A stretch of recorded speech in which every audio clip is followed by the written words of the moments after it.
Hello my dear students, welcome to my channel math by rate. तो आज इस video में हम आपकी क्लास 11th के मैथ का चैप्टर नंबर 1 जिसका नाम है सेट्स, उसकी एक्सरसाइज 1.2 को डिटेल में डिस्कस करेंगे। तो जिन स्टूडेंट्स ने इसका इंट्रोडक्शन पार्ट और एक्सरसाइज 1.1 नहीं देखी वो पहले प्लीज़ एक बार उसको ज़रूर देखना, ताकि आपको क्या है एक्सरसाइज को सॉल्व करना थोड़ा बेटर हो जाता है। तो एक्सरसाइज 1.2, तो बच्चों आपके टोटल कितने क्वेश्चन है इस एक्सरसाइज के? आपके टोटल बच्चों 6 क्वेश्चन हैं और 6 क्वेश्चन से क्या है आगे अलग अलग पार्ट्स हैं। तो आपका पहला क्वेश्चन क्या कहता है कि which of the followings are example of the null set. आपके पहले पार्ट जो पहला क्वेश्चन है उसके बच्चों 4 पार्ट्स हैं और इन्होंने ये पूछा है कि आपने ये बताना है कि ये जो आपको 4 एग्जाम्पल्स गिवन है इसमें से नल सेट आपका कौन सा है। तो आपको पता है ये नल सेट कौन सा होता है, आपका एम्प्टी सेट। ठीक है, तो पहले देखो इन्होंने क्या लिखा है कि set of odd natural numbers divisible by 2। अब देखो पहले देखो, आपको पता है ऑड नेचुरल नंबर्स क्या होते हैं। अगर ऑड नेचुरल नंबर्स की आप बात करो तो आप लिख लो कि ऑड नेचुरल नंबर्स क्या होते हैं। जैसे 1 होता है, 3, 5, 7, 9, कहाँ तक है ये नहीं मुझे पता। ठीक है, ये सारे के सारे ऑड नंबर्स हैं आपके। यस, क्या मुझे बताओ क्या ये सारे के सारे ऑड नंबर्स को आप डिवाइड कर सकते हो 2 के साथ? क्या ये जितने भी ऑड नंबर्स हैं ये 2 के साथ डिविजिबल है? बच्चों नहीं है। तो आप लिखोगे कि ए, ये जो ए सेट था हमारा, आप लिख लो कि a इज इक्वल्स टू 5, जिसको हम नल भी बोलते हैं कि इट इज़ नल सेट, कि it is null set as no odd number, कि कोई भी आपका जो ऑड नंबर है वो डिविजिबल नहीं है बच्चों 2 के साथ। ठीक है, तो नल सेट कौन सा होगा? जिस पे आपकी कोई भी वैल्यू इंक्लूड नहीं होती, उसकी वैल्यू एम्प्टी होती है, खाली सेट होता है। अगला उन्होंने बोला है आपने set of even prime numbers बताने हैं। ठीक है, इवन प्राइम नंबर्स। तो पहले मुझे बताओ बच्चों के प्राइम नंबर्स होते क्या हैं। आपके प्राइम नंबर कहाँ से शुरू होते हैं? प्राइम नंबर होता है आपका 2, 3 हो गया, 5 हो गया, 7 हो गया, ऐसे ही पता नहीं कहाँ तक जाएगा। ठीक है, क्वेश्चन में क्या है? Even prime number.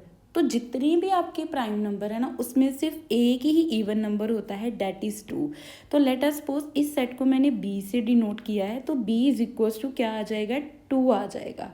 तो ये जो सेट होगा आप इसको लिखोगे it is not null set, ये नल सेट नहीं है। क्यों नहीं है बच्चों नल सेट? क्योंकि हमें एक एलिमेंट मिल गया जो कि है 2, मतलब ये वाला जो सेट है वो खाली नहीं है, इसमें 2 है, तो it is not null set as. कारण लिखो क्यों नहीं है कि 2 इज़ इवन प्राइम नंबर, कि जो 2 है वो आपका क्या है बच्चों? इवन प्राइम नंबर है।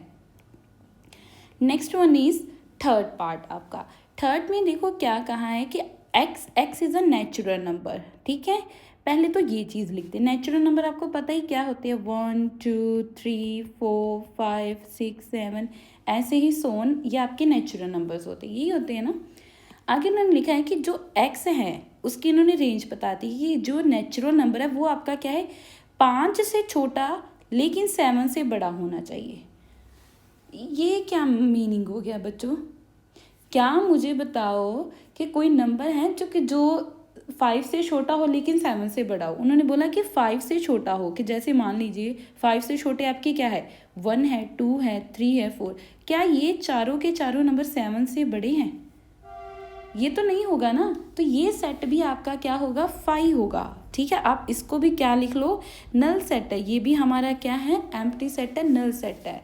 तो आप कारण लिखोगे इसका कि there can not be a number, कि आपका इधर कोई भी नंबर नहीं है जो ग्रेटर देन आपका 7 हो बच्चों। ठीक है, जहाँ इसको आप ऐसे लिख लो, sorry, there can not be a number less then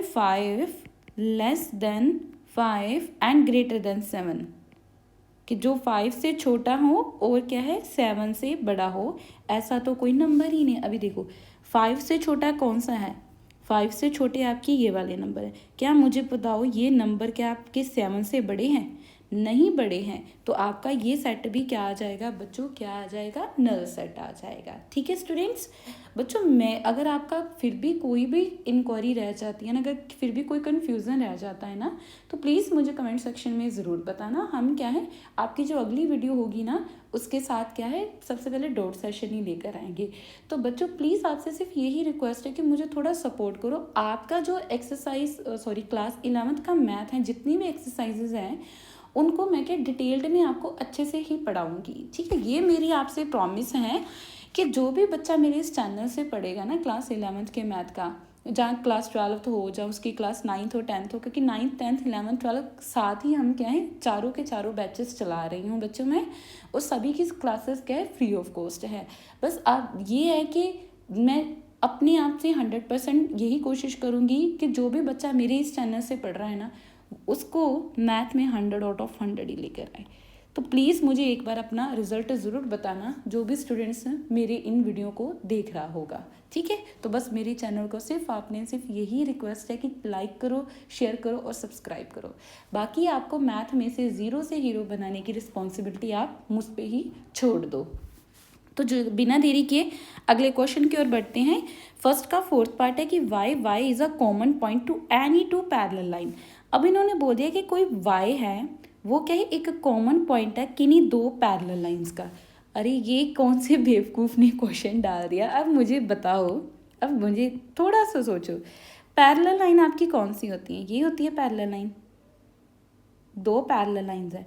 अब देखो क्या मुझे बताओ ये दो पैरेलल लाइंस हैं, क्या इनमें से कोई भी कॉमन पॉइंट आ रहा है? कॉमन पॉइंट क्या होता है कि जब दो लाइंस एक दूसरे को इंटरसेक्ट करे तो उनके बीच में क्या है एक कॉमन पॉइंट आ जाता है। तो ये तो कहीं भी इंटरसेक्ट नहीं करेगी, जो तो चलती जाएगी। मुझे तो कोई भी कॉमन पॉइंट इसमें नहीं दिख रहा। तो बच्चों पैरेलल लाइंस में कभी होता ही नहीं है कॉमन पॉइंट। तो ये वाला सेट भी आपका क्या हो जाएगा बच्चों, ये सेट भी आपका 5 हो जाएगा। आप रीज़न लिख देना कि there is no common point, there is no common point on two parallel lines. ठीक है, कि टू पैरेलल लाइंस के बीच में क्या है बच्चों कोई भी कॉमन पॉइंट नहीं होता। आगे लिख लो कि because parallel lines do not intersect. क्यों नहीं होता? क्योंकि पैरेलल लाइंस एक दूसरे को इंटरसेक्ट ही नहीं करती। कॉमन पॉइंट्स तभी मिलते हैं जब क्या है लाइनें एक दूसरे को इंटरसेक्ट करती है। तो पैरेलल लाइंस तो हमें पता ही है कि इंटरसेक्ट नहीं करती। तो इसी के साथ हमारा फर्स्ट क्वेश्चन कंप्लीट होता है। बढ़ते हम सेकंड क्वेश्चन की ओर। सेकंड क्वेश्चन में भी आपके 5 पार्ट्स हैं। देखते हैं कि क्वेश्चन क्या कहता है। क्वेश्चन ये कहता है कि नीचे सेट दिए गए हैं, आपने बताना है वो फाइनाइट है कि इनफाइनाइट है। तो बच्चों ये देखो, जिन स्टूडेंट्स ने इंट्रोडक्शन पार्ट देखा होगा उनको तो अच्छे से पता चल रहा होगा कि क्या क्या करना है। इसीलिए मैं बोल रही हूँ कि इंट्रोडक्शन में मैंने क्या है चैप्टर को ब्रीफ में इंट्रोड्यूस किया है कि हमने एक्सरसाइज में क्या क्या टॉपिक कौन कौन से पढ़ने उसके बारे में डिस्कशन की है। तो देखो बच्चों, जिन्होंने नहीं देखा उनके लिए बता दें फाइनाइट क्या है, जिनको आप काउंट कर सकते हो। काउंटेबल वैल्यूज़ को आप फाइनाइट बोलते हो। और इनफाइनाइट कौन से होते हैं? जो आपकी अनकाउंटेबल होते हैं, जिनको आप काउंट नहीं कर सकते उसको इनफाइनाइट बोलोगे, और जिसको काउंट कर सकते हो उसको क्या है फाइनाइट बोलोगे। समझ में आ गई? तो क्वेश्चन देखते हैं। The set of month of a year. अब बच्चों देखो, एक साल में कितने महीने होते हैं? आप सभी बच्चे काउंट कर सकते हो। यस, तो मतलब ये क्या हो गया आपका फाइनाइट सेट हो गया। तो आप इसका कारण लिखोगे कि it is finite set. It is finite set. ये फाइनाइट सेट है, क्यों है? बिकॉज लिख दो कि इट हैज़ 12 एलिमेंट्स। क्योंकि एक साल में कितने महीने होते हैं बच्चों? 12 महीने होते हैं। तो आप इसको लिखोगे एलिमेंट्स। 12 मंथ नहीं लिखोगे, एलिमेंट्स लिख देना। क्योंकि हम जो सेट होता है, कोई भी सेट होता है, उसके जो अंदर जो भी वैल्यू लिखते हैं उसको हम क्या है बच्चों एलिमेंट्स बोलते हैं, जहाँ मेंबर्स बोलते हैं, जहाँ फिर क्या है ऑब्जेक्ट्स बोलते हैं। आगे देखो ये लिखा है 1 2 3, आगे कॉन्टिन्यूसली सीरीज डाली हुई है। इसका क्या मीनिंग है कि पता है ये इन्फिनिटी तक जाएगा। जब भी आपका ऐसे सो ऑन लिखा होता है उसका मीनिंग होता है इन्फिनिटी तक जाएगा। तो क्लियरली मुझे ये दिख रहा है कि ये क्या है मेरा एक बच्चों, इट इज़ ये मेरा इनफाइनाइट सेट है। इनफाइनाइट सेट है क्योंकि मुझे नहीं पता कि मैं इसको कैसे काउंट कर सकती हूँ। एज आप लिख देना कि as it has infinite natural numbers. क्योंकि 1 से स्टार्ट हो रहा है तो ये सारे के सारे आपके नेचुरल नंबर्स ही हैं। कि it has infinite natural numbers. बस आपने यही लिखना है कि इसकी जो वैल्यू कहाँ तक फिनिश होगी बच्चों वो मुझे नहीं पता, तो इसीलिए इनफाइनाइट सेट होगा क्योंकि इसमें आपके इनफाइनाइट नेचुरल नंबर। अब देखो ये वाली सीरीज, इसमें भी 100 लिखा है लेकिन 100 तक ये फिनिश है कि ये 1 से स्टार्ट होंगे और 100 तक जाएंगे, तो मतलब ये काउंटेबल वैल्यूज़ हैं। ठीक है, तो आप लिख लोगे कि ये भी जो है सेट ये फाइनाइट सेट है। अभी शॉर्ट फॉर्म में लिख लेंगे, आप लिख लेना it is finite set as या बिकॉज लिख लो, या एज लिख लो कि 1 to 100 are finite in numbers, कि 1 to 100 क्या है आपके फाइनाइट्स इन नंबर्स हैं कि जिसको आप इन नंबर्स को आप क्या है काउंट कर सकते हो। ठीक है बच्चों, अगला लिखा है कि the set of positive integers greater than 100। देखो उन्होंने बोला है आपके पास कोई सेट है जो पॉजिटिव इंटीजर्स का जो 100 से बड़ा, 100 से बड़ा मतलब 101 है, 102 है, 103 है, लेकिन कहाँ तक है बच्चों ये नहीं बताया।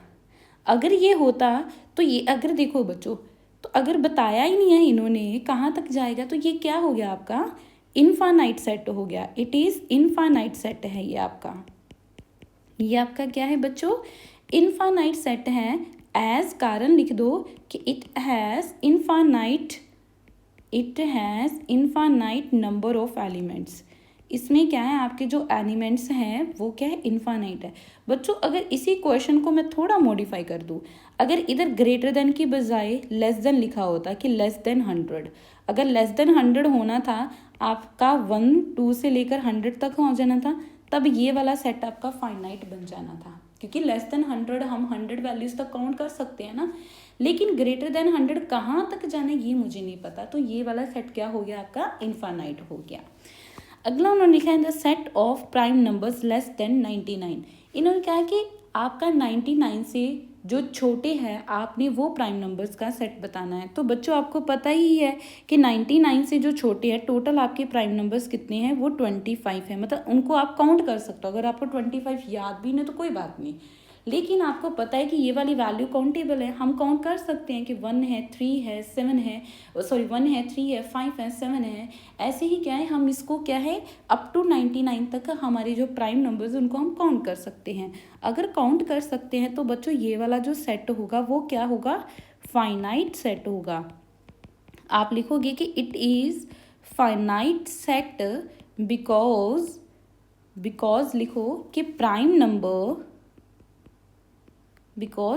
नंबर लेस देन 99 कि जो आपके प्राइम नंबर है 99 से छोटे आर फाइनाइट इन नंबर्स, वो क्या है उन नंबर्स को हम क्या है बच्चों काउंट कर सकते हैं, वो फाइनाइट्स इन नंबर्स हैं। ओके, इसी के साथ हमारा सेकंड क्वेश्चन भी कंप्लीट होता है। थर्ड क्वेश्चन देखते हैं। थर्ड क्वेश्चन भी सेम ही है, उन्होंने ये बोला है आप स्टेट करो कि whether each of the following set is finite और इनफाइनाइट। फिर से वही क्वेश्चन को क्या है इन्होंने घुमा दिया है। बस पीछे क्या था, पीछे आपको क्या है कुछ वैल्यूज़ दी गई थी, इधर क्या है सारी की सारी स्टेटमेंट्स ही हैं, कोई बात नहीं देख लेते हैं। पहला कहता है the set of lines which are parallel to X axis. आपने क्या है कि एक्स एक्सिस के पैरेलल सेट ऑफ लाइंस बतानी है। बच्चों ये देखो आपका ये ग्राफ होता है, आपका क्या है ये एक ग्राफ होता है, ठीक है, ये आपका एक्स एक्सिस होता है और ये आपका क्या है बच्चों वाई एक्सिस होता है। बच्चों थोड़ा सा ये लाइन थोड़ी सी क्या है इधर सी होगी, चलो ठीक है। अब देखो ये आपका एक्स एक्सिस है, इसको हम लिख भी लेंगे, ये हमारा एक्स एक्सिस है और ये हमारा वाई एक्सिस है। क्वेश्चन में क्या कहा है आपने सेट ऑफ लाइंस बतानी है जो क्या है पैरेलल है आपके एक्स एक्सिस के। तो मतलब इस एक्सिस के पैरेलल, तो बच्चों इस एक्सिस के पैरेलल तो मल्टीपल लाइंस आ जाएंगी आपकी, ये पैरेलल है ये पैरेलल है, कितनी आ जाएगी हमें नहीं पता, ऊपर की साइड भी जाएंगी और नीचे की साइड भी क्या है बच्चों पैरेलल्स आएंगी। तो कहाँ तक जाएंगी हमें नहीं पता, तो मतलब ये क्या हो गया कितनी है हम काउंट कर सकते नहीं बच्चों, क्योंकि ये कहाँ तक जा रही इसका हमें एंड पॉइंट नहीं पता। तो मतलब ये सेट भी बच्चों आपका क्या हो गया इनफाइनाइट सेट हो गया। आप इसको भी लिखोगे कि ये जो सेट है वो आपका क्या है बच्चों इनफाइनाइट सेट है, ये आपका इनफाइनाइट सेट है। कारण लिखो बिकॉज लिख देना कि जो लाइंस हैं lines parallel to X axis, कि जो आपकी एक्स एक्सिस के पैरेलल है लाइन, वो क्या है, अनकाउंटेबल इन नेचर है। जहाँ पे लिख लो आर इनफाइनाइट इन नंबर हैं, आर इनफाइनाइट के उनके नंबर्स को क्या है बच्चों हम फाइनाइट नहीं कर सकते हैं। नेक्स्ट क्वेश्चन है आपका, नेक्स्ट में पूछा है the set of letters in the English alphabet. English alphabets में कितने नंबर ऑफ लेटर्स होते हैं, हमें पता है कितने होते हैं, 26 होते हैं। तो ये सेट कौन सा हो गया, ये आपका सेट फाइनाइट हो गया, क्योंकि इंग्लिश अल्फ़ाबेट्स के लेटर्स कितने होते हैं, 26 होते हैं। It is an finite set because it has, लिख लो 26 एलिमेंट्स, इसके 26 एलिमेंट्स हैं। थर्ड क्वेश्चन देखते हैं the set of number which are multiple of 5। 5 के मल्टीपल का आपने क्या है, सेट बताना है। ठीक है, 5 के मल्टीपल का मतलब बच्चों कि आपका 5, 10, 15, 20, लेकिन कहाँ तक ये नहीं मुझे पता, यही है। तो ये क्या हो गया आपका इनफाइनाइट सेट हो गया, क्योंकि हमें रेंज नहीं दी गई कि कहाँ तक आपको जाना है। रीज़न लिख दो, because multiple of 5, multiples of 5 are infinite in number. वो क्या है आपके इनफाइनाइट इन नंबर्स हैं। नेक्स्ट क्वेश्चन है the set of animals living on the earth. ये क्वेश्चन थोड़ा कंट्रोवर्सी में है बच्चों, कई बोलते हैं कि ये फाइनाइट है, कई बोलते हैं इनफाइनाइट है, लेकिन ये वाला जो है फाइनाइट है। क्यों है, इसको हम क्यों लिखेंगे फाइनाइट, क्योंकि कईयों का ये आंसर होता है बच्चों, देखो इस धरती में जितने भी एनिमल्स हैं हम उनको काउंट कर सकते हैं, बेशक वो बिग साइज़ के हों, बेशक वो बड़े हों। क्या पता कि जो हमें कि कुछ डेंजरस स्पीसीज होती है, कोई एक्सटिंक्ट हो चुकी होती हैं, ठीक है, लेकिन हम क्या है एनिमल्स की प्रजातियों को क्या है काउंट कर सकते हैं, बेशक वो अलग देश की हो, किसी अलग देश की हो या किसी अलग देश की हो। तो है तो वो बच्चों काउंटेबल इन नेचर ही है ना। ठीक है, आप इंडिया के कितने एनिमल्स रह रहे हैं आप काउंट कर सकते हो, यूएसए वाले यूएसए को कर सकते हैं, कनाडा वाले कनाडा को कर सकते हैं, ठीक है, ऐसे ऑस्ट्रेलिया वाले ऑस्ट्रेलिया को कर सकते हैं। तो हम क्या हैं ऑल ओवर वर्ल्ड के भी सभी जब कंट्रीज़ का डेटा कलेक्ट करेंगे तो सभी एनिमल्स को क्या है काउंट कर सकते हैं। ठीक है, बेशक वो बिगर साइज में हो, उसमें आपका कोई भी बड़ा जानवर आ जाए, जैसे डायनासोर्स हो जाता है, आपका एनाकोंडा हो जाता है। ठीक है, तो ये फाइनाइट सेट हैं क्योंकि हम क्या है इनको काउंट कर सकते हो। बिकॉज लिखो कि number of animals living on the earth is finite. वो क्या है फाइनाइट इन नंबर हैं, उनको हम क्या है बच्चों काउंट कर सकते हैं। बच्चों ऐसे आपको क्या है इंग्लिश में कुछ लाइनें लिखनी आनी चाहिए, क्योंकि ये आपका जो चैप्टर है ना सेट्स, इसमें हमें क्या है थोड़ा सा थ्योरी पोर्शन आता ही आता है, लेकिन इतना कोई नहीं है। देखो प्रैक्टिस करोगे तो आपको क्या है लाइन्स लिखनी आ जाती हैं। The set of circle passing through the origin O. बच्चों इन्होंने क्या कहा है कि मान लीजिए यहाँ पर ये एक मान लीजिए सर्कल है, ठीक है, ये इसका बच्चों क्या है एक सेंटर पॉइंट है। इस सेंटर पॉइंट से देखो एक सर्कल बन गया, मैंने ऐसे ही दूसरा सर्कल बना लिया है, ऐसे ही तीसरा सर्कल बना लिया है, ऐसे ही मैं पता नहीं कितने और सर्कल बना सकती हूँ जिनका जो ओरिजिन ये है। इन सभी सर्कल्स का ओरिजिन ये है। ऐसे ही मैं मल्टीपल सर्कल्स बच्चों क्या है बना सकती हूँ। ठीक है, तो उन्होंने बोला कितने सर्कल पास हो सकते, तो बच्चों इसको मैं काउंट ही नहीं कर सकती, कहाँ तक बना सकती हो, बनाई जाओ बनाई जाओ बनाई जाओ, पता नहीं कितने बन जाने हैं। तो ये भी आपके क्या हो जाएंगे बच्चों, ये भी आपका इनफाइनाइट सेट हो जाएगा, ये भी आपका इनफाइनाइट सेट हो जाएगा। रीज़न में लिख देना कि because infinite number of circles pass through the origin, क्योंकि हम क्या है ओरिजिन में से इनफाइनाइट नंबर ऑफ सर्कल्स को क्या है बच्चों पास करवा सकते हैं। तो ये भी आपका इनफाइनाइट सेट हो जाएगा। इसी के साथ थर्ड क्वेश्चन भी कंप्लीट होता है। फोर्थ देखते हैं। फोर्थ में लिखा है कि नीचे आपको कुछ सेट दिए गए, आपने ये बताना है कि ए इज इक्वल्स टू बी है कि नहीं। देखिए ए सेट बी सेट मतलब दो सेट्स को कंपैरिजन करके बताना है वो एक दूसरे के इक्वल है कि नहीं। अब देखो इंट्रोडक्शन पार्ट में हमने इक्वल सेट क्या समझाया था कि इक्वल सेट आपके कौन से सेट होते हैं, जब क्या है दोनों ही सेट के जब नंबर ऑफ एलिमेंट्स लिख लेती हूँ कि जब आपके नंबर ऑफ एलिमेंट्स क्या है इक्वल होते हैं पहले तो आपके नंबर ऑफ एलिमेंट्स क्या है, इक्वल होने चाहिए, और दूसरा क्या होना चाहिए, आपके सेम होने चाहिए। यही आपकी क्या है बच्चों, इक्वल सेट की कह दो कि डेफिनेशन होती है। इक्वल सेट में क्या होता है, आपके नंबर ऑफ एलिमेंट्स एक तो इक्वल आने चाहिए, एक क्या है, सेम आने चाहिए। तो पहले हम चेक करते हैं ए के कितने एलिमेंट्स हैं बच्चों, 4 हैं। चेक कर लो 1 2 3 4, मतलब ए के 4 एलिमेंट्स है, बी के चेक करो 1 2 3 4, बी के भी 4 एलिमेंट्स है। मतलब ये वाला तो सही हो गया कि इक्वल एलिमेंट्स आ रहे हैं। क्या सेम है, देखते हैं। ए के पास ए है, बी के पास है, यस ये है, बी है, यस है, सी है, ये है रहा, और डी भी है। मतलब जितने ए के पास एलिमेंट्स हैं सेम सेम वही आपके बी के पास एलिमेंट्स हैं। ठीक है, तो इसको आप लिखोगे कैसे, इसको आप लिखोगे कि A and B have equal, कि ए और बी दोनों के पास इक्वल एंड सेम एलिमेंट्स हैं। ठीक है, यही तो इक्वल सेट की डेफिनेशन होती है ना, इक्वल एंड सेम एलिमेंट्स हैं। तो आप लिख लोगे कि देयरफॉर ए जो सेट है वो बी के इक्वल है। ओके, तो सेकंड क्वेश्चन देखते हैं, है ना इजी बच्चों। अगर आपका फिर भी डाउट रह जाता है ना, मुझे प्लीज़ कमेंट सेक्शन में बताना, ठीक है। तो दूसरा क्वेश्चन देखते हैं, ए की वैल्यूज़ है, ये बी की वैल्यूज़ है। पहले हम चेक करेंगे इनके क्या ये इक्वल है, इनके एलिमेंट्स 1 2 3 4, ए के भी 4 एलिमेंट्स और बी के भी 4 है। ठीक है, आगे देखो 4 है बी के पास, यस है, 8 है बी के पास, है, 12 है, 12 तो है ही नहीं। तो आप इधर ही लिख दोगे कि 12 बिलोंग्स टू ए। ये जो साइन होता है, ये क्या होता है बच्चों, बिलोंग वाला साइन होता है, कि जो 12 है वो ए को तो बिलोंग कर रहा है, बट आप सीधा ही लिख लो कि 12 does not belongs to B. जब इसको आप ऐसे कट कर दोगे तो ये डज नॉट बिलोंग, मतलब नॉट बिलोंग्स टू सिंबल बन जाता है। अगर एक एलिमेंट ही नहीं बच्चों आया तो आप सीधा ही लिख लोगे कि A is not equals to B. तो ए हमारा बी के इक्वल नहीं है, क्योंकि कंडीशन ही क्या होनी चाहिए, आपके इक्वल और सेम एलिमेंट्स होने चाहिए। तो इधर हमने देख ही लिया कि 12 है ही नहीं, 16 बेशक हो। ठीक है, अगला देखते हैं।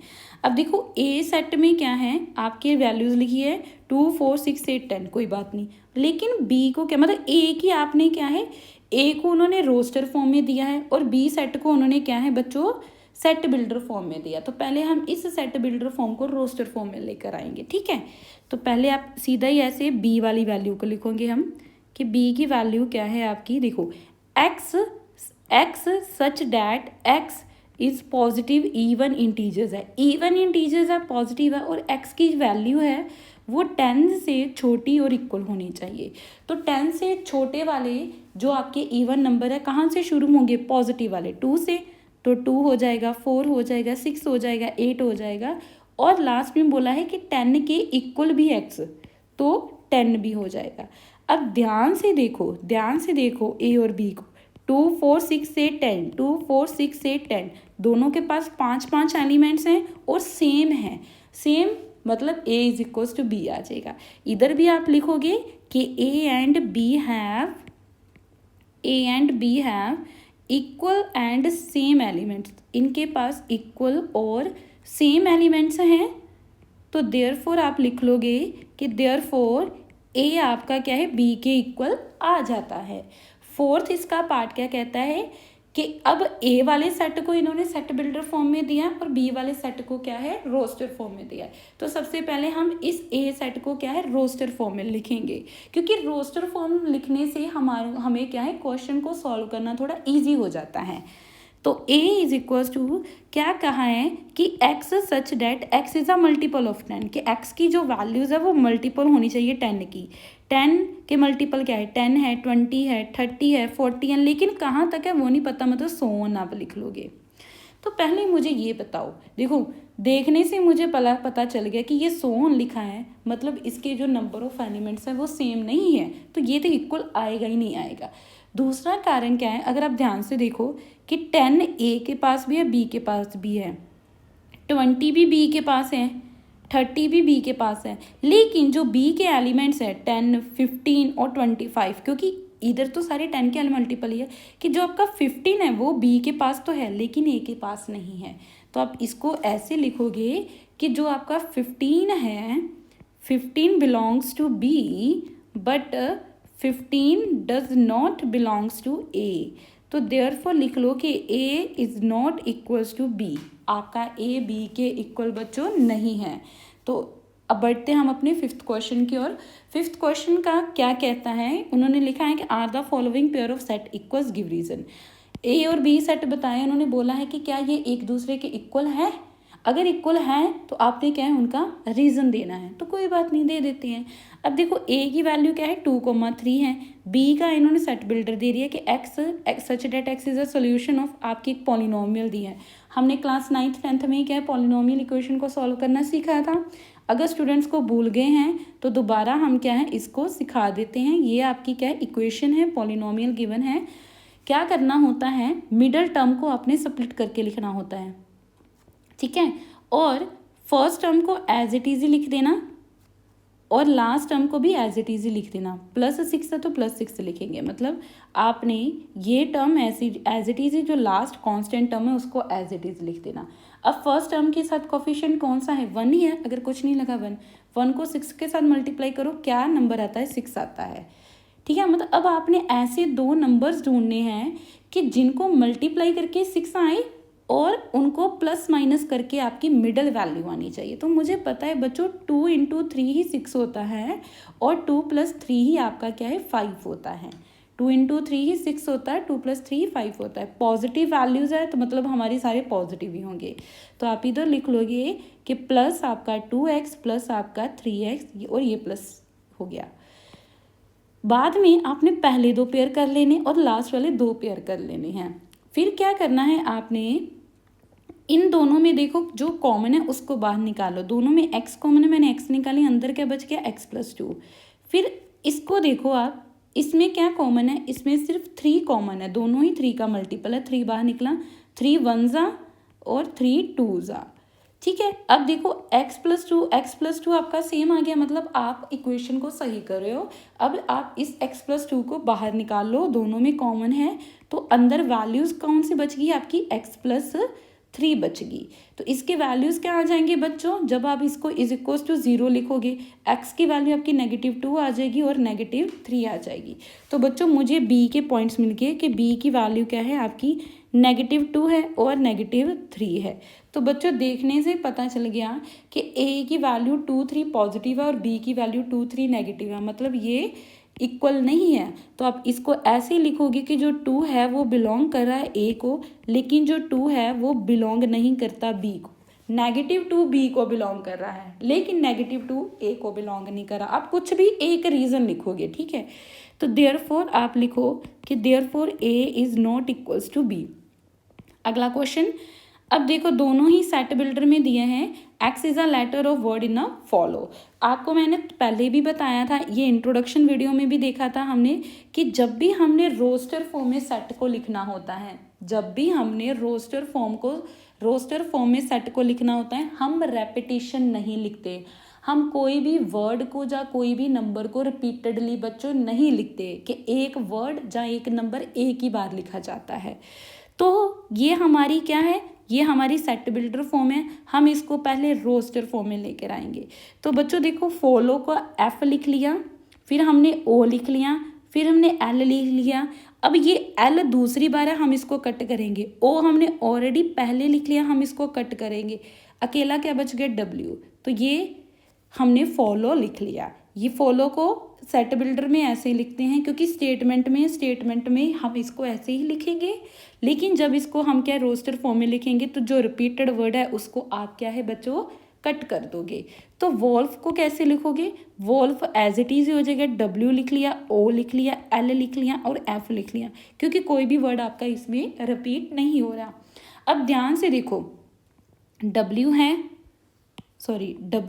O है, L है, F है, मतलब आपके A के पास दोनों के पास ही 4 एलिमेंट्स हैं, 4 ही हैं इनके पास और चारों के चारों क्या है सेम हैं। तो आप इसको सीधा ही ऐसे लिखोगे कि A and B have equal है इनके पास एलिमेंट्स और सेम एलिमेंट्स हैं, इक्वल एंड सेम एलिमेंट्स। अगर ये चीज़ आ गई तो देयरफॉर आप लिख लोगे कि जो आपका ए है वो क्या है, बी के इक्वल आ जाता है। ठीक है, इसी के साथ हमारा 5th क्वेश्चन भी कंप्लीट होता है।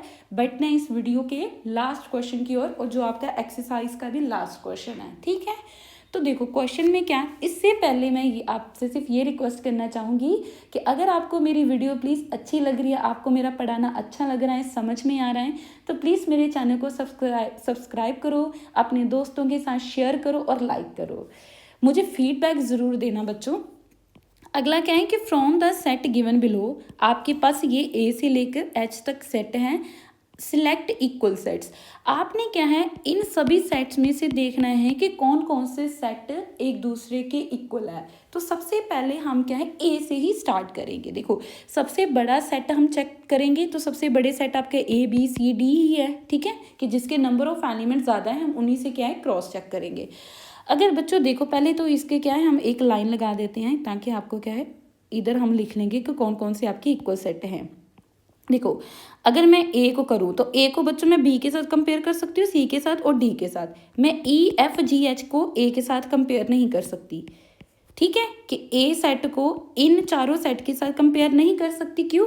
क्योंकि इसके पास 4 एलिमेंट्स हैं और इन सभी सेट्स के पास 2 एलिमेंट्स, तो हम बच्चों 4 का 2 के साथ तो कंपैरिजन कर ही नहीं सकते। ठीक है, इक्वल सेट में यही है। तो ए को बी के साथ करो, ए में 2 है 4 है, बी में भी 2 है 4 है, लेकिन 8 ए में है बी में नहीं है। तो इसको क्लियरली इधर रफ रफ लिखी जाना कि जो ए है वो बी के इक्वल तो नहीं है। बस हमने लिखने कौन से हैं, इक्वल सेट्स लिखने हैं। ठीक है, फिर हमने क्या है, ए को सी के साथ कंपैरिजन किया। ए का पहला ही एलिमेंट 2 सी में नहीं है, तो मतलब ए आपका सी के भी इक्वल नहीं है। फिर हमने ए को डी के साथ चेक किया। ठीक है, इधर आप क्रॉस करें कि बी के साथ भी नहीं है, सी के साथ भी नहीं है ए का। फिर हमने डी के साथ किया, डी देखो आप क्या ए का डी के साथ है। देखिए ए का 2 है, डी के 4 हैं, लेकिन 8 नहीं है, 8 है कहीं नहीं, मतलब ए जो सेट है वो किसी के साथ नहीं आ रहा। ठीक है, अब हम ए को छोड़कर किसकी तरफ बढ़ेंगे, अब हम बी की तरफ बढ़ेंगे। बी को ए के साथ ऑलरेडी कंपैरिजन हो चुका था। ठीक है, हम आगे की तरफ जाएंगे। जब भी हम बच्चों क्रॉनिकल में, एक बार मैं बता दूं, जब भी क्रॉनिकल में आप कंपैरिजन करते हो ना, तो आगे ही बढ़ते जाना, पीछे वाले को ना देखना, क्योंकि पीछे वाले को हम ऑलरेडी देख चुके हैं कि बी को ए के साथ ना करने लग जाना, हमने ऑलरेडी देख लिया था कि वो नहीं। अब हम बी को सी के साथ करेंगे। ठीक है, देखिए 1 है बी में, सी में नहीं है, तो सीधा ही आ गया कि जो बी है वो सी के इक्वल तो नहीं है, कट कर दिया मैंने सी को। अब बी को ए तो ऑलरेडी है ही नहीं, बी का ए के साथ है ही नहीं, मतलब पीछे वाला तो लिखना ही नहीं है, पीछे वाले को तो आप रहने ही दो। बी को अब हम डी के साथ देखेंगे, 1 है 2 है 3 है 4 है, ओ वाओ मिल गया। मैं पहले लिख लूँगी कि जो मेरा देखो बी सेट है, बी था 1 2 3 4 और डी था मेरा 3 1 4 2, तो मुझे ये पता चल गया कि मेरा बी जो है वो डी के इक्वल आ गया है। ठीक है बच्चों, अब बी को कंपैरिजन कर लिया हमने। अब देखो बी को क्या, मुझे बताओ बी को आप ई एफ जी एच के साथ कंपैरिजन कर सकते हो? नहीं, ये जितने भी आपके ऊपर वाले एलिमेंट्स हैं ना, ए से लेकर डी तक, उसको आप ई एफ जी एच के साथ नहीं कंपैरिजन कर सकते, क्योंकि इन चारों के पास 4 एलिमेंट्स हैं और इन चारों के पास 2 एलिमेंट्स हैं। ठीक है, बार बार नहीं मैं आपको समझाऊंगी कि क्या समझाना चाह रही थी। अब देखो बी का कर लिया, अब हम सी की बारी आ गई। सी को देखते हैं, सी को सिर्फ डी के साथ ही देखेंगे। 4 है 8 ही नहीं है, मतलब सी का डी के साथ नहीं बनता। ठीक है, तो अब अगला कौन सा एलिमेंट आ गया आपका, डी का। डी तो हमने ऑलरेडी ही सारे के साथ चेक कर लिया है। इधर आप लिख लोगे कि सी भी आपका क्या है, डी के साथ नहीं बनता। डी हमने ऑलरेडी ही सभी के साथ चेक कर लिया ना, कि डी ए के साथ भी नहीं है, डी आपका सी के साथ भी नहीं है, डी आपका बी के इक्वल है, ये हमने प्रूफ कर दिया। तो मतलब ये चारों सेट्स आपके क्या है बच्चों, खत्म हो जाते हैं। अब बारी है ई एफ जी एच को, इन चारों को अब हम क्या है कंपेयर करेंगे। ठीक है, तो पहले करेंगे ई को एफ के साथ कंपेरिजन करो। ई में -1 और 1 है, एफ में आपका 0 और ए है, मतलब एफ के साथ ई नहीं है। अगर हम ई को अब जी के साथ कंपैरिजन करें, ई में -1 है, जी में भी -1 है, ई में +1 है, जी में भी +1 है, मतलब आ गया, ये सेट आ गया ई के साथ, ये वाला सेट आ गया। ई की वैल्यू क्या है आपकी बच्चों, -1 1 है और जी की वैल्यू क्या है, जी की है 1, -1। तो क्लियरली मुझे पता चल गया बच्चों ई सेट क्या है, जी के इक्वल आ गया है। तो अब ई को हम एच के साथ देखेंगे, एच के साथ भी नहीं है क्योंकि एच में 0 है। ओके बच्चों, तो ई सेट फिनिश हो गया आपका। अब देखेंगे एफ, एफ को जी के साथ करो, नहीं हो रहा। एफ को एच के साथ करो, नहीं हो रहा क्योंकि एफ में ए है और एच में 1 है। तो मतलब आपका एफ भी किसी एलिमेंट के साथ सेट के साथ इक्वल नहीं है। जी चेक करो, जी एच के साथ है, नहीं है बच्चों। जी में आपका -1 और एच में 0 है। ओके, फिर जी आपका एच के साथ भी नहीं है। अब एच देखो, एच हमने ऑलरेडी सभी के साथ देख लिया। तो बच्चों ये क्या हो गया आपका, इससे ये पता चल गया कि इन सभी 8 सेट में से सिर्फ आपके ये ही 4 सेट हैं जो कि एक दूसरे के इक्वल है, कि 2 सेट हैं बी डी के इक्वल है और ई जी के इक्वल है। ठीक है, यही आपका क्या है बच्चों 6 क्वेश्चन का क्या है सोल्यूशन है। और इसी के साथ हमारी जो एक्सरसाइज 1.2 है बच्चों वो फिनिश हो जाती है। अगर मेरी वीडियो अच्छी लगी है तो बच्चों लाइक करो, शेयर करो, सब्सक्राइब करो। मिलते हैं अब इसकी अगली वीडियो के साथ। तो थैंक यू स्टूडेंट्स।